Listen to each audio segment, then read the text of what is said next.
Greetings from the National Archives. I'm David Ferriero, Archivist of the United States, and it's my pleasure to welcome you to tonight's program about Lady Bird Johnson, featuring Julia Sweig, author of the new biography, Lady Bird Johnson, Hiding in Plain Sight. Before we begin, I'd like to tell you about two upcoming programs that you can view on our YouTube channel. On Tuesday, March 16th at 1 p.m., Heather Cox Richardson will be here to tell us about her new book, How the South Won the Civil War. While the North prevailed in the Civil War, ending slavery and giving the country a new birth of freedom, Richardson argues that democracy's victory was ephemeral, as the system that had sustained the defeated South moved westward and established a foothold there. And on March 30th at noon, author Dorothy Wickenden will discuss The Agitators, which uses the intertwined lives of Harriet Tubman, Martha Wright, and Frances Seward to tell the stories of abolition, the Underground Railroad, and the early women's rights movement. This program is presented in partnership with the Lyndon Baines Johnson Presidential Library, and we thank them for their support. You may order the book, Lady Bird Johnson, Hiding in Plain Sight, through the library's website. Julia Sweig tells the story of this remarkable First Lady through Lady Bird's own words.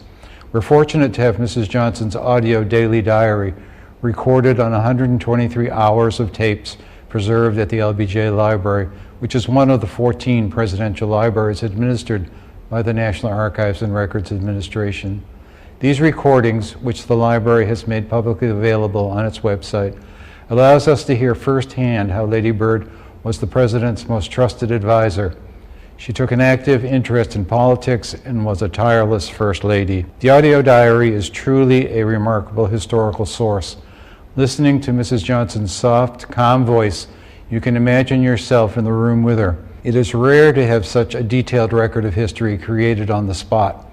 This new book, as well as Sweig's podcast, deservedly brings Lady Bird's story to a larger audience. Now it's my pleasure to introduce our panel. The moderator is author, historian, and former White House speechwriter Jeff Shesel, author of Mutual Contempt, Lyndon Johnson, Robert Kennedy, and the Feud That Defined a Decade. Joining him is Julia Sweig, author of Lady Bird Johnson, Hiding in Plain Sight. She did extensive research at the Lyndon Baines Johnson Presidential Library in Austin, Texas, where our final panelist, Claudia Anderson, was once the supervisory archivist and is very knowledgeable about the library's archival holdings. Thank you for joining us today.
A longtime senior fellow at the Council on Foreign Relations.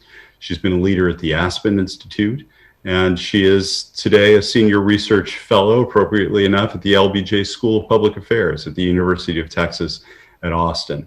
And I'll just add that Julia is a friend. She's a neighbor here in Washington, and as the author, as mentioned, of a book about LBJ myself. I've been eager for this book to come out for years, ever since Julia first told me a little bit about what she was uncovering at the Johnson Library, and now we have the fruits of that in this fantastic book. I'm thrilled that the book is here. I'm thrilled that it's already getting the reception that it deserves, and I'm thrilled, as we'll discuss, that people really seem to understand the point at the very center of this book, which is that Lady Bird and by extension her husband Lyndon Baines Johnson have been underestimated for a long time. So we'll be talking about that. And a little bit later, we'll also tell you about the podcast that Julia is hosting called Simply in Plain Sight. I'm on episode 3. And not to get ahead of the run of show here, but the podcast is beautifully produced and absolutely gripping. Just to hear Lady Bird speaking for herself, which of course is the whole notion of this book. I'm also here to introduce Claudia Anderson, speaking of the University of Texas. Claudia is a graduate of that university and has been one of the people most responsible for one of the jewels in the crown of UT, and that is the LBJ Presidential Library. Claudia, as was mentioned, is the former supervisory archivist at the library, which, if anything, understates her role. She joined the staff actually just 2 months, I think, after the end of the Johnson administration, and has shaped the library and the incredible work it does in countless ways over the years. In 2016, Claudia began something I'm told that's called phased retirement. And what that seems to mean to me, given how busy she is non-retirement. I got to know Claudia myself back in the mid-90s when I was working on my book. And I remember sitting, Claudia, in your office, and I was awed then, I am awed still by your incredible knowledge of the Johnson presidency, right down to every last tape, every last document. So we'll be talking about all of this. So thank you both. So Julia, let's jump right in. Again, congratulations on the coverage and on the rave reviews already for the book. I'd love for you to begin by talking to us about this phrase we heard earlier that you've called Lady Bird Lyndon Johnson's most trusted advisor, most trusted political advisor, which really is not how most of us, and I'll cop to this myself, it's not how most of us have thought of Lady Bird. How did we all miss that? And can you tell us a little bit about how you came to that surprising view, which is so well documented in your book? Well, thank you very much to the National Archives and to Claudia for joining us here tonight. I share Jeff's delight in being able to share this discussion with you.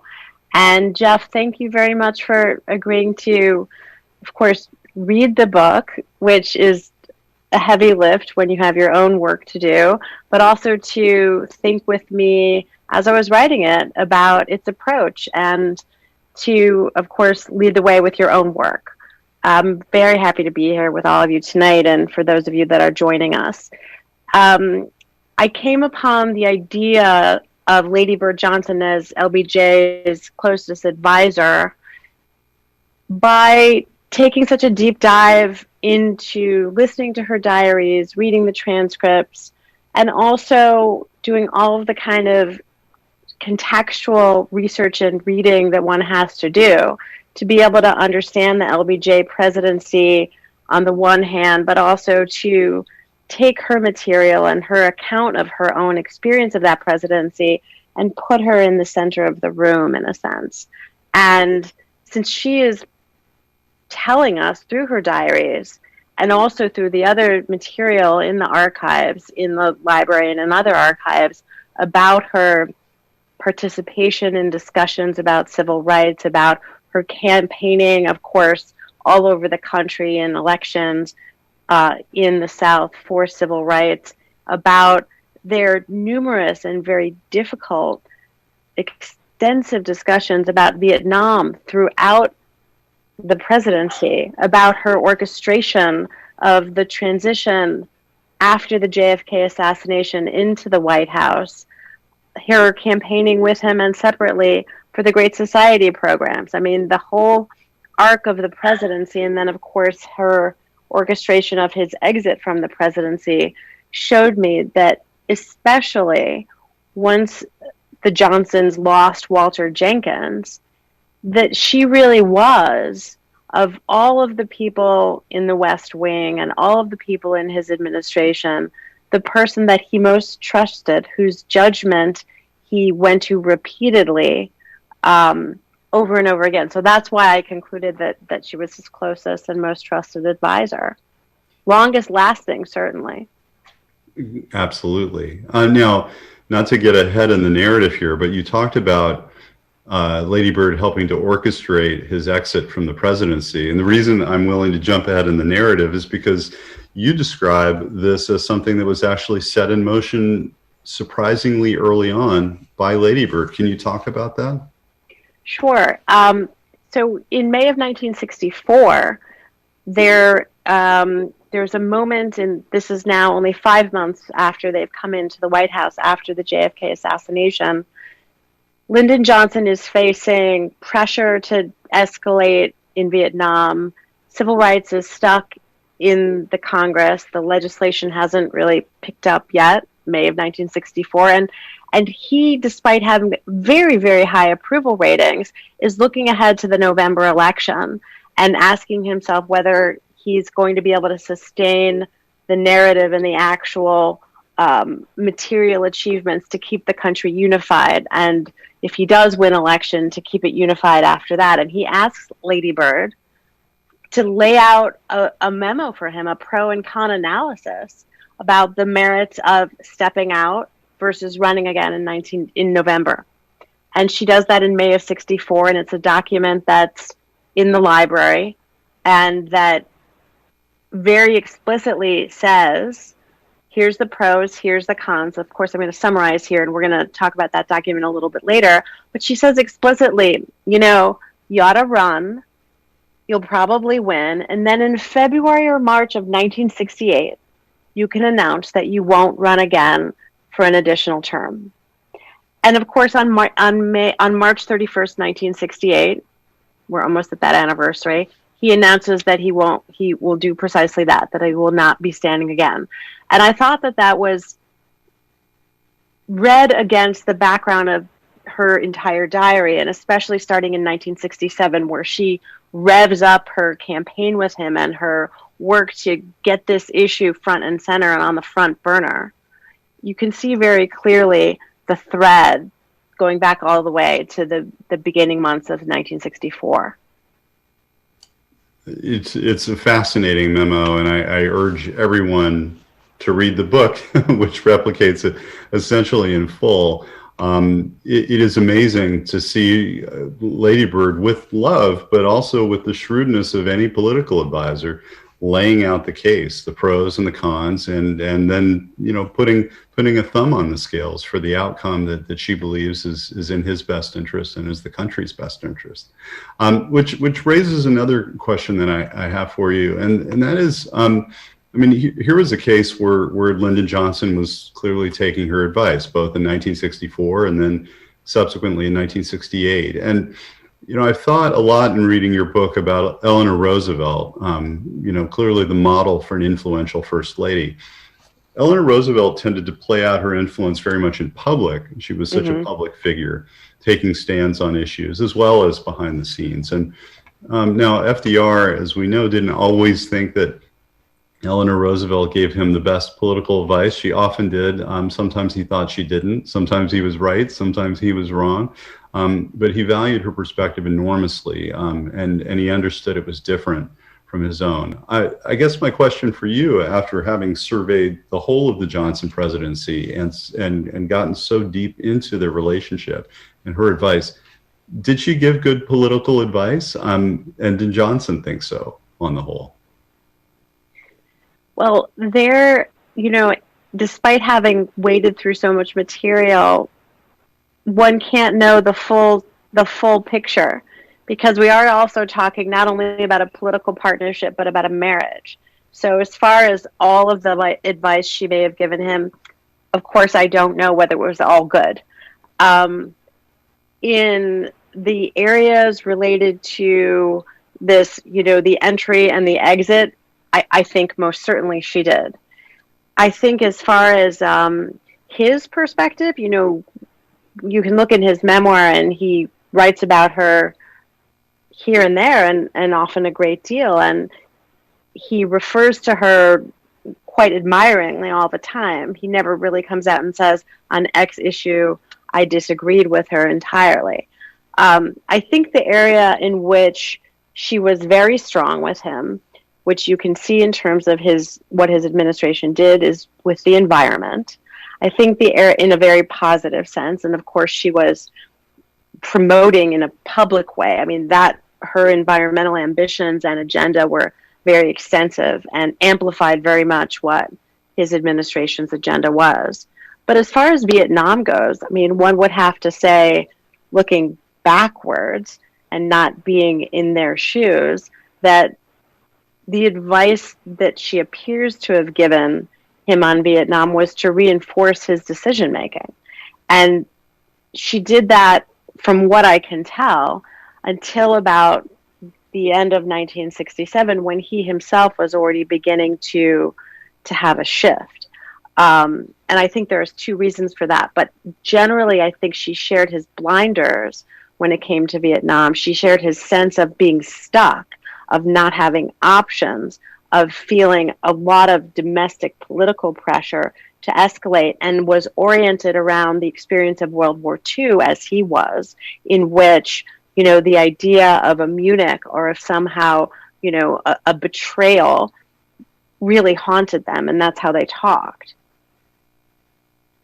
One of the things that I thought was fascinating in the book was Lady Bird's estimate that in, I think it was 1966, that 2/3 of the conversations between the two of them, between Lady Bird and LBJ, concerned Vietnam, which on the one hand isn't all that surprising in that it was an issue that was dominating, you know, the discussion in the country, but this is within a marriage, and the fact that they spent, by her estimate, 2/3 of the time talking about Vietnam, I think speaks to the fact that this was not just a loving relationship, but this was a very substantive relationship, and that Johnson was turning to her for her views on substantive issues without question.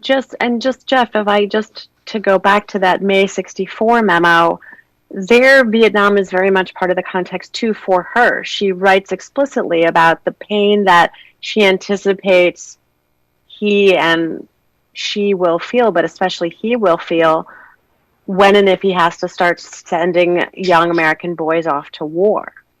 So it's a huge part of their life and their consciousness and the substance of what they discuss. And she's involved tangentially and in the room often when he's discussing it with his staff and with his war council. Now, you mentioned the environment, and I think no discussion of Lady Bird would be complete if we didn't talk about the beautification campaign. And I wonder if you could talk a little bit about that, and your suggestion, I think, in the book that beautification maybe was a label that, I mean, I don't want to go too far in suggesting this, but did they regret the label beautification for any reason? Oh, I don't think it's a problem for you to go too far in suggesting it. I mean, I don't know about regret per se, but, you know, there's this wonderful quote from her when she was in her 80s where she says, "I'll never forgive Lyndon's boys for making me use that word, but I did it anyway, because I understood," sort of as a political statement, that at that time it was about as far as they could go. It was a kind of feminized way of, and demeaning, but she did it anyway because she said she understood that if people liked flowers, they would care about the land that grew them, which isn't to diminish wildflowers in any way, but she, by the end of, again, sort of, you see an evolution for her. The beautification program itself, by 1966, begins to take on real substance beyond planting flowers in public Washington, in touristy Washington, and monumental Washington. She begins to try to find ways to bring together civil rights and social justice and environmentalism, what we would call environmental justice, in Washington, D.C., and more broadly in American cities, with the idea of bringing democratic access to nature for the most underserved people living in American cities, who are frequently people of color. But she herself her staff in 1967 starts sending out notes across her communications that says, please stop using the word beautification. Mrs. Johnson doesn't want to use that word anymore. She wants to talk about conservation and the environment. And by 1968, she talks about it as that rather inadequate word that has much more substance behind it. I wonder if we can turn back for a moment to the Eleanor Roosevelt example. And one of the things that I find so interesting about Lady Bird is that she doesn't hew to a particular model of the First Lady. I mean, she seems to have found or created her own model, which was different than Eleanor Roosevelt for some of the reasons that I mentioned earlier. And it was certainly different than the woman she succeeded, Jacqueline Kennedy. And I wonder if you can talk a little bit about Lady Bird's understanding of the public role of the First Lady and, where she saw herself kind of on this continuum of remaining wholly in the background, maybe Eisenhower, for example, or Bess Truman, or being more public and more engaged on the issues like somebody like Eleanor Roosevelt. Where did she see herself kind of fitting in?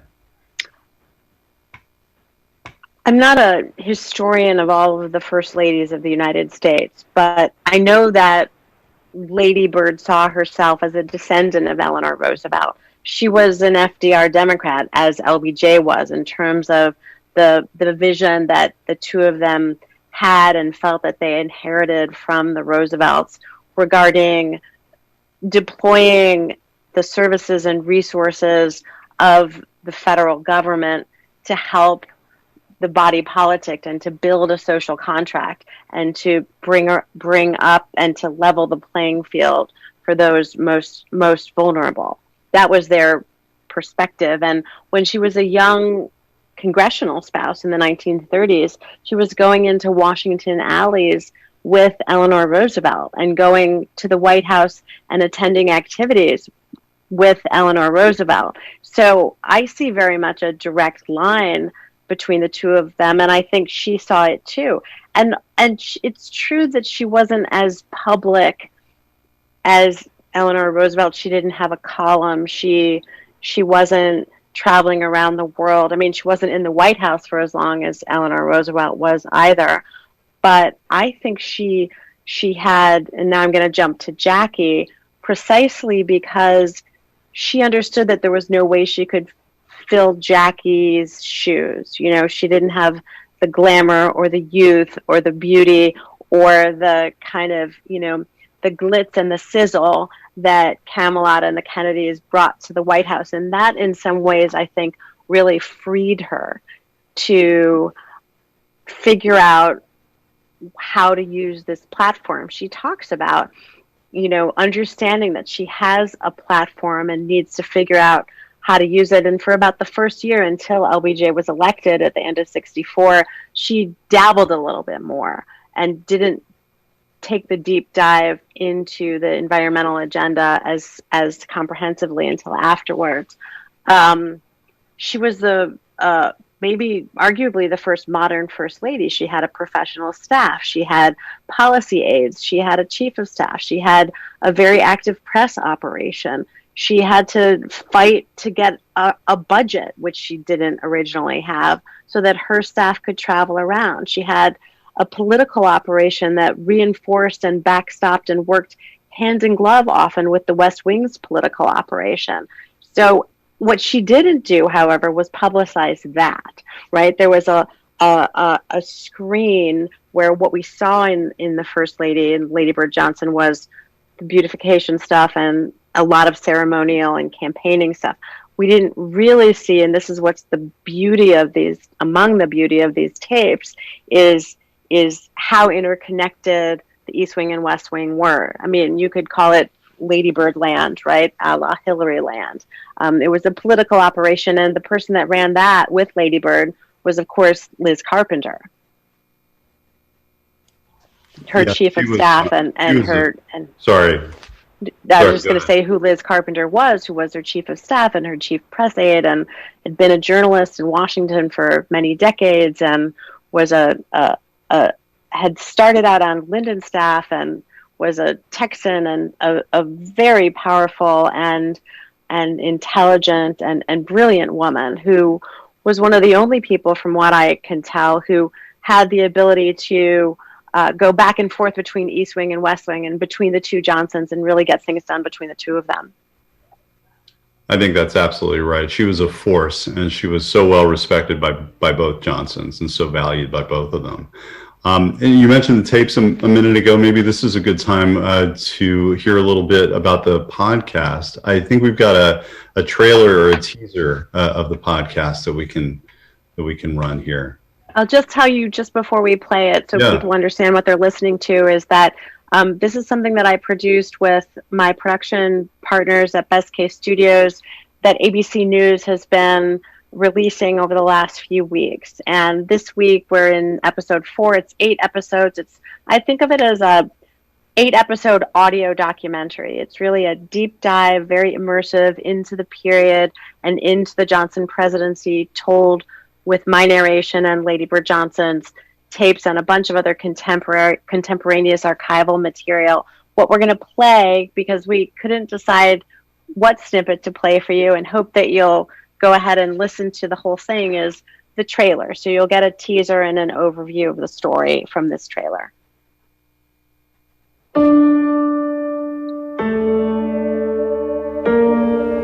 It all began so beautifully. We were going into Dallas. If we're having inside a dimly lit room at the LBJ Library in Austin, Texas, or do we have a motion sensor the triggers a recording, and a soft, deliberate voice fills the room. In the lead car, Okay. Should we come back to the trailer? Okay. All right, great. Well, I think, Claudia, I'd love to bring you into the conversation here. It all began so beautifully. I wonder if we can We're talk going a into little Dallas. bit first about Inside a dimly lit room at the LBJ Library in Austin, Texas, a motion sensor triggers a recording, and a soft, deliberate voice fills the room. Lady Bird published a volume the wife of Lyndon Johnson. And then a Secret Service and I wonder if you can car, and then our talk, car. Claudia, about the relationship between that. It's the voice of Lady Bird Johnson, the wife of Lyndon Johnson. We were rounding a Certainly, curve. what Julia is on is Suddenly, there was a sharp, loud report. A shot. I was so struck by that voice and the details she managed to when Mrs. capture. I Johnson needed came to know back to more about Austin what I from was Washington, I cast one glance. she began selecting days from her diary to publish as part of the book. And the So I estimates of decided how to much dig she deeper. selected vary. Liz Carpenter I'm Julia estimated Sweig. she selected I've about lived a in seventh Washington, D.C. of the for a diary. while, I working think in it's policy and writing closer about to a history. third, but D.C. is a town that's focused mostly on what she power and selected, influence. I think, were more Now, ceremonial there have days certainly been and some more days powerful, when she was influential traveling, women in the White days House, that were interesting Eleanor and about Jackie, her, but Hillary, not Michelle. necessarily But as, Lady Bird Johnson, much about as the history president has or it, as she's just a insightful president's about her wife, best relationship known with for a him. program called And it was Beautification. published then But as turns a White out, House diary. Lady Bird recorded her entire And the experience in the unpublished White part House, has been in hours the and hours Johnson of tape that Library. almost no one. Mrs. Johnson actually signed a deed giving the whole thing to us, the tapes, her original transcripts, edited transcripts, and publication materials in 1997. And we have now processed it, and the edited transcript is what is actually available, and I'll talk a little bit about it when we have a picture of it on the screen. Great. And I think we're good on the trailer, but before we get to that, I just want to ask you a quick follow-up question about what you just said. Did you have the feeling during all of those years when most of the rest of the diaries remained closed, did you have the feeling that you were sitting on kind of an archival gold mine there, full of material that was going to change the way that the people thought about that period of time? And what was your feeling about it? I thought it was a very important document. I'm not sure I realized everything that was in it. I hadn't read the whole thing. Yes, I thought it was going to have a lot of new insights about the president and about their relationship. Great. Well, that is very clear today. Well, great. I think if we've got our tech up and running, can we hear the podcast trailer?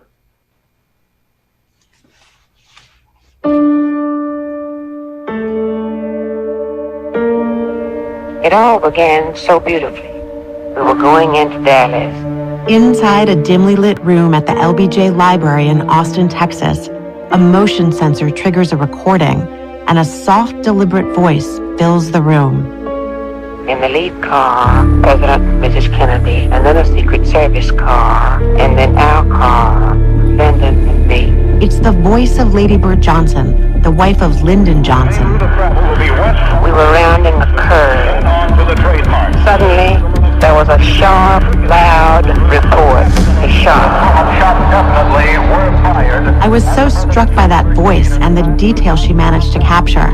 I needed to know more about what I was hearing. I cast one last look back over my shoulder. Saw Mrs. Kennedy lying over the president's body. So I decided to dig deeper. I'm Julia Sweig. I've lived in Washington, D.C. for a while, working in policy and writing about history.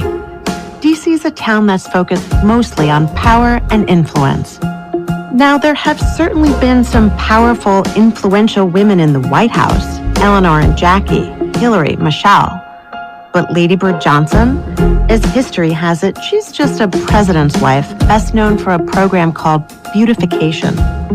But turns out, Lady Bird recorded her entire experience in the White House, hours and hours of tape that almost no one has ever heard. And those tapes, they end up rewriting history. Of course, the 1960s have been pored over and dissected, but what I found in these diaries is surprising. It's new. Give me Ms. Johnson right quick. Yes, Mr. President. I wrote out for Lyndon about a 9-page analysis. This is a story about the power of a political partnership, one that somehow doesn't show up in the many, many accounts of LBJ's presidency. During the statement, there was too much looking down, and I think it was a little too fast. I'd say it was a good B+. How do you feel about it? I thought it was much better than last week. A partnership she recorded as she and Lyndon tried to navigate the turmoil of the 1960s. From political upheaval Most of them carried signs that said, Lady Bird, beautify Vietnam. Senator Kennedy has been shot. to race riots, Chicago's west side is a patchwork of violence, rock throwing, News of Dr. King's assassination. to her complicated relationships with other key people from the time. Bertha Kitt, whose outburst yesterday at a What I White said to House Mrs. Johnson upset her? I don't know why it should upset her. I was telling her the truth. I found myself in front of Mrs. Jacqueline Kennedy. I felt extreme hostility. Was it because I was alive? I just don't believe that I have the physical and mental strength to carry the responsibility. There was much talk of the big question. He wants to get out. There is no way out. As for that thing she's best remembered for, that program they called Beautification, I think you also know what lies beneath that rather inadequate word. it goes a whole lot deeper than we ever knew. From Best Case Studios and ABC Audio, this is In Plain Sight.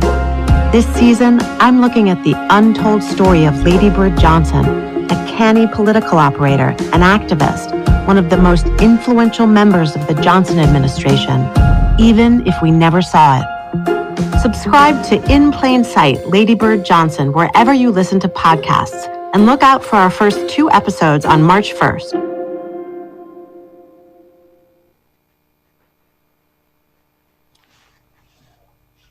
Great. I'm glad we got that in. You got little snippets there, not only of Lady Bird recording her diary entries, but also some conversation between Lady Bird and the president, which I want to talk about in a second. Claudia, I wondered if we could go back to a point you were starting to make before we played the trailer, and that is, you were talking about the process of, I mean, this is an unbelievable volume. Maybe, I know it was mentioned at the top of the hour, but maybe you can mention again the extent of the volume of material, both the transcripts and the hours of recording. And if you could walk us a little bit about what it is like to try to process materials like that and how long it takes. Well, I think we estimate about 123 hours of recording, and Mrs. Johnson recorded the diary on 3-inch reels. She used pretty inexpensive tape, and she didn't always record at a very good speed. She used the slowest speed often, We don't know if that was to save money or exactly why, but it didn't make the best sound reproduction. When the tapes first came to the library, they were reproduced, but actually that preservation copy turned out to not hold up as well as the original tapes did. So we then did new preservation copies in about 2008, and that was sort of the start of processing this material to make it available to the public. And then we began a review of the transcripts, and my memory is that the transcripts fill about 12 boxes, manuscript boxes, and that it took us several years to go through the material, describe it, and eventually make it available. And as I mentioned, what we made available was a transcript that Mrs. Johnson had edited. The original tapes were transcribed in the White House by White House personnel. The people who transcribed them were not familiar with foreign names. They didn't know Mrs. Johnson's friends, and sometimes didn't understand her East Texas accent. So there were a lot of transcription errors in the original transcript. In the 70s and 80s, Mrs. Johnson actually went through most of the transcripts and with an eye toward editing them. And when I say edit, I don't mean taking out material. What she did was to add punctuation, correct a lot of spelling errors, and in some case add clarifying remarks to the diary. And it's those edited transcripts that we make available on our website today. And so this is in addition to what we know of as the Johnson tapes, his recordings of telephone conversations and some meetings in the Oval Office and so forth. And I think that we've got you heard a tiny little bit of it in the podcast trailer, and we're going to hear a little more of it now. I wonder, Claudia, can you tell us what we have here, what we're about to hear? This is what we're about to see? Yes, it's a conversation that was recorded by the president's staff, and it's the president and Mrs. Johnson. She's critiquing a press conference that he had earlier in the day. It's March 7th, 1964. This is only 3.5 months after he assumed office. And while the tape is playing, the notes that she took while she listened to the press conference are appearing on the screen. And you'll notice it's so soon after he assumes office, they're still using Office of the Vice President stationery. The notes have that letterhead. And up in the corner is a B+, which is the grade that she gives the president. So if you want to go ahead and play. You want to listen for about 1 minute to my critique, or would you rather wait till tonight? Yes, ma'am. I'm willing now. I thought that you looked strong, firm, and like a reliable guy. Your looks were splendid. The close-ups were much better than the distance ones. Well, you can't get them to do it. Well, I would say this. There were more close-ups than there were distance ones. During the statement, you were a little breathless, and there was too much looking down, and I think it was a little too fast. Not enough change of pace. A drop in voice at the end of sentence. There was a considerable pickup in drama and interest when the questioning began. Your voice was noticeably better, and your facial expression was noticeably better. I think the outstanding things were that the close-ups were excellent. You need to learn, when you're going to have a prepared text, you need to have the opportunity to study it a little bit more and to read it with a little more conviction and interest and change of pace. Well, the trouble is that they criticize you for taking so much time. They want to use it all for questions. Then their questions don't produce any news. If you don't give them news, you catch hell. So my problem was trying to get through before 10 minutes, and I still ran 10 minutes today. Mm-hmm. And I took a third of it for the questions. And I could have taken, if I'd read it like I wanted to, 15 minutes. Mm-hmm. But I didn't know what to cut out. Maybe I ought to cut out Mary's Hart name. But I thought that every place one of those names was dropped, they'd call up the fellow and ask him about it, and he'd get his name in the paper and then publicize it good, and it'd help the committee. I believe if I'd had that choice, I would have said use 13 minutes or 14 for the statement. In general, I'd say it was a good B+. How do you feel about it? I thought it was much better than last week. Well, I heard last week, and didn't see it, and didn't hear all of it. And at any rate, I felt sort of on safe ground. I mean, like you had sort of gotten over a hump psychologically and in other ways. It'll be interesting to hear everybody else's reaction.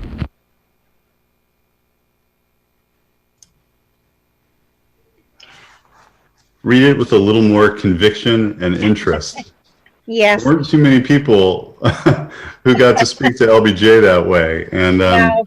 let alone get a yes ma'am in response. It's a pretty incredible recording. Well, and one of the really interesting things about audio records that you don't get in a paper record is that there's this intangible relationship between the speakers that you hear, and you can certainly hear Mrs. Johnson's affection and support for the president in that telephone conversation. And Claudia, you've got, I think, one more image that you wanted to share with us and tell us a little bit about. Can we get that one on the screen? This is Mrs. Johnson recording her diary. She would actually record several days at one time, and you can see the envelopes that are propped up against the back of the couch. She would save agenda, menus, invitations, notes, and file them in these envelopes by day. And she would often record several days at one time, using the material from the envelopes to jog her memory and to kind of flesh out her diary. She would sit in her office. This is off of her bedroom. It's the room that Mrs. Kennedy used as a dressing room. And she said it was one of her favorite places in the White House. She said she liked to work about sunset because her staff would have gone home and the president was still busy in the Oval Office. So you can see her here.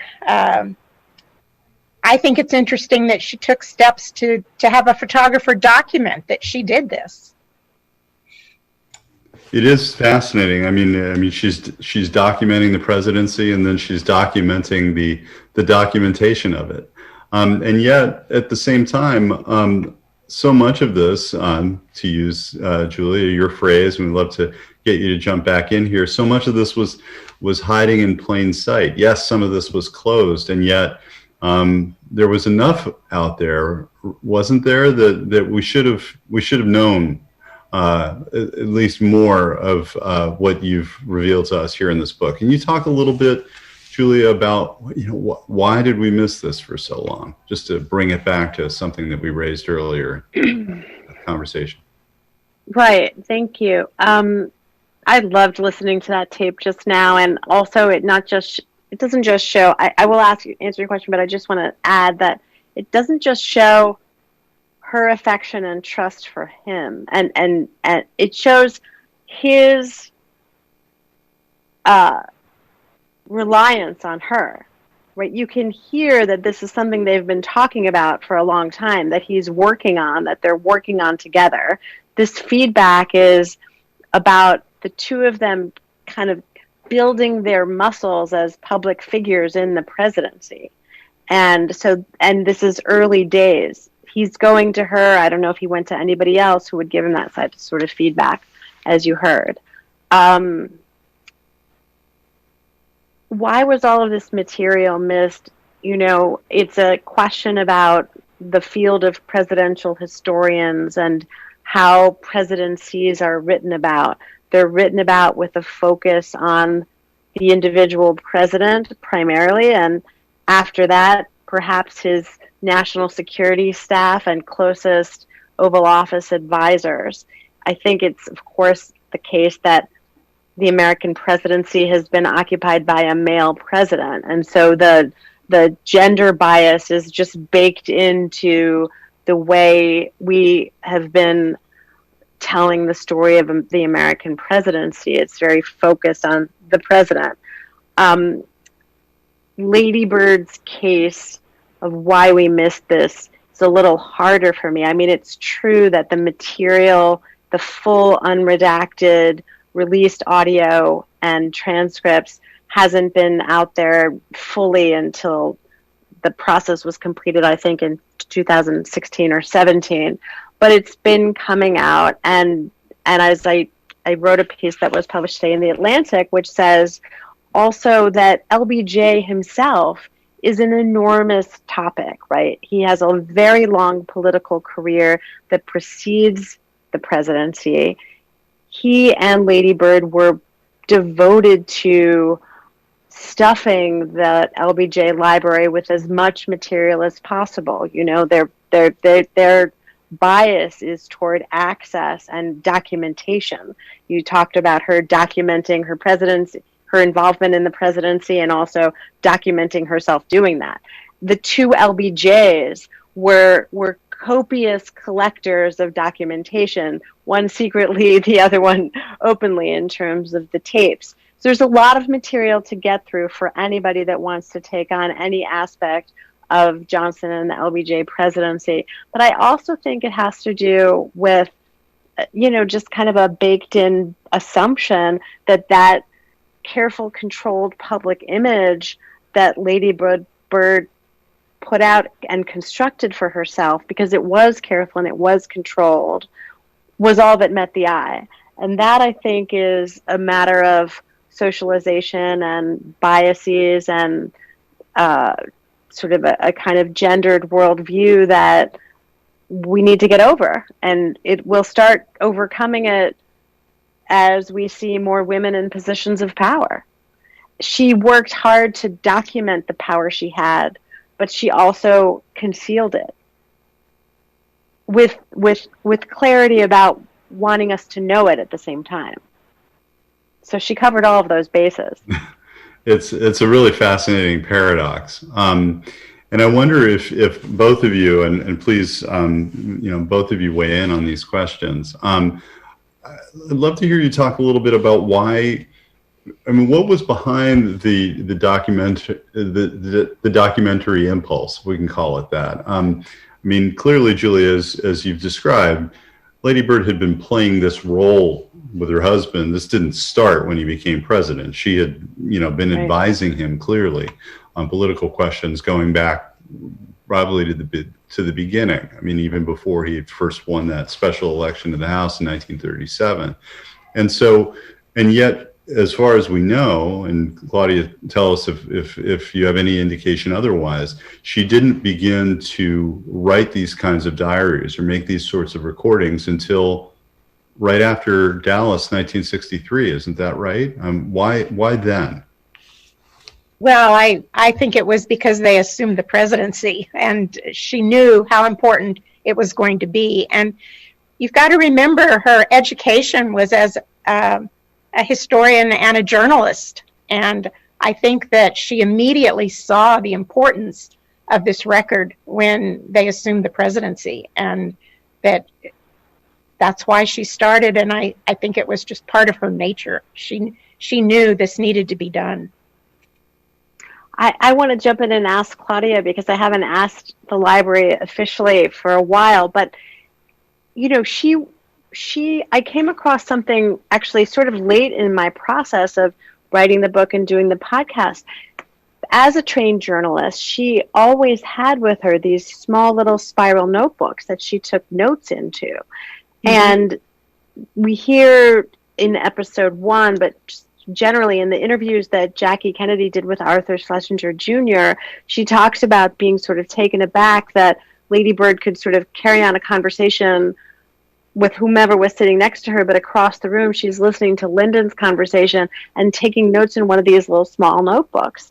She had those notebooks with her, and as I understand it, there are notebooks that precede the presidency that haven't yet been processed. And how far do they go back, and am I accurate about that, Claudia? We do have notebooks. I don't know how far they go back, and I can't tell you offhand what the volume is. I do know that a lot of the information in them is in shorthand. Right. Making it even more difficult. And there are not very many people around anymore that can actually read Greg's shorthand, which is what she used. So there will be a problem for historians to use those. But just to bring it home to this matter of her conscientiousness around documenting, she had those notebooks with her in her purse on Air Force One, flying back from Dallas to Washington, and had the presence of mind and ability to sit there and take notes about what she had just experienced. So when we hear that first entry, which about November 22nd, she recorded it 8 days after the assassination, as Claudia said, she's pulling together. I haven't seen what's in the envelope for that first entry, but she's pulling together primary source material that she herself has created, along with all this other secondary material. It's a kind of a stunning capacity to have the clarity of mind to narrate a first draft from disparate sources on the fly.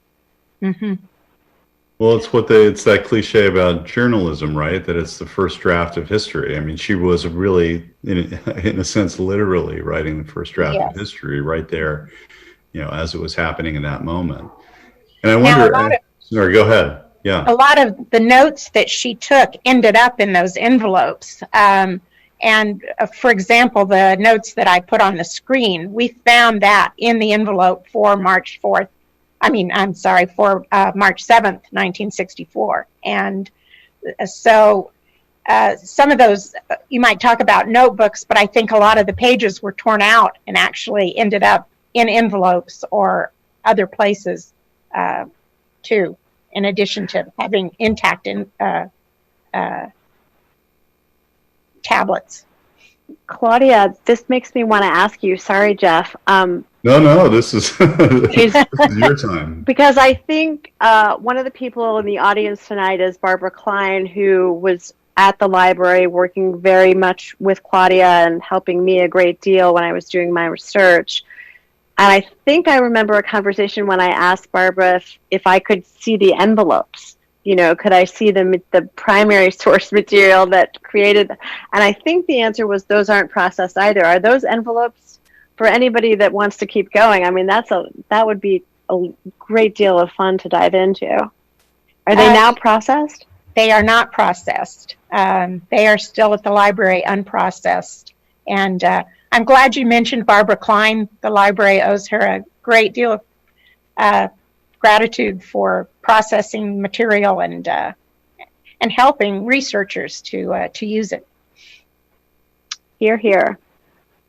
Well, and I want to come back to something that both of you have touched on in the last several minutes, and that is that clearly Lady Bird was thinking about history when she was taking these notes and making these recordings. And I wonder if you can both speak to this question of Lady Bird's work in advancing the Johnson legacy. I mean, clearly she was, and there are even some comments that she makes along the way in terms of how history will perceive her husband and his work, the work of the administration. She ended up, as we know, she ended up outliving LBJ by more than 40 years. Was she very involved in the work of the library and the archives and also just more generally in working to shape, as these diaries do, the way that we all understand LBJ and his time in office? I would say yes and no. I don't think she was really involved in the day-to-day operations of the library so much as encouraging people to do things like give oral histories to the library or give their papers to the library. And she also did a large number of oral histories herself, which we have at the library, and they are great. Her oral histories largely document the pre-presidential period because we had her diaries for the presidential period. I do think she was interested in his legacy. Obviously she was, but I think she also, I would not want people to have the impression that she interfered with the processing of papers or anything like that at the library. She was always very supportive of making things available. For example, the telephone conversations that Johnson recorded. Well, Julia, I have one closing question for you here. Looks like we're almost at the end of our hour, and maybe to bring it all together for us, you've made a really compelling case in the book that this changes, as you put it, it changes our understanding of Lyndon Johnson and what they call their presidency. And I wonder if you could give us your sense of, I mean, how did it change your understanding? Let's start with that. Your understanding of Johnson's presidency, whatever you thought about it as you went into this project and where you ended up. That's an excellent question. Thank you.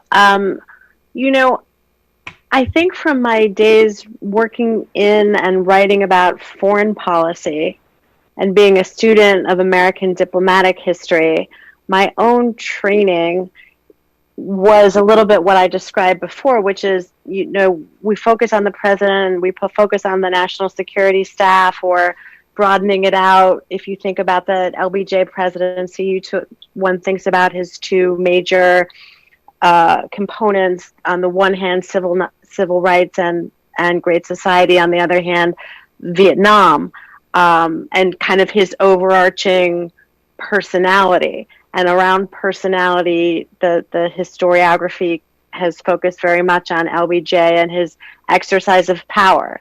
That word power is very much associated with that particular president. So my own pre-existing notions were to think about the presidency as this kind of, I don't want to sound cliche at all here, but just kind of, you know, a boys' club. And a boys' club with a big boy at the center. But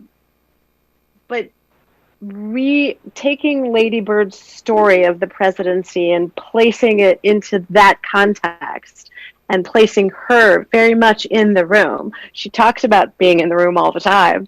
The photos and the images show it. Just makes me think of it as a much more of a shared project.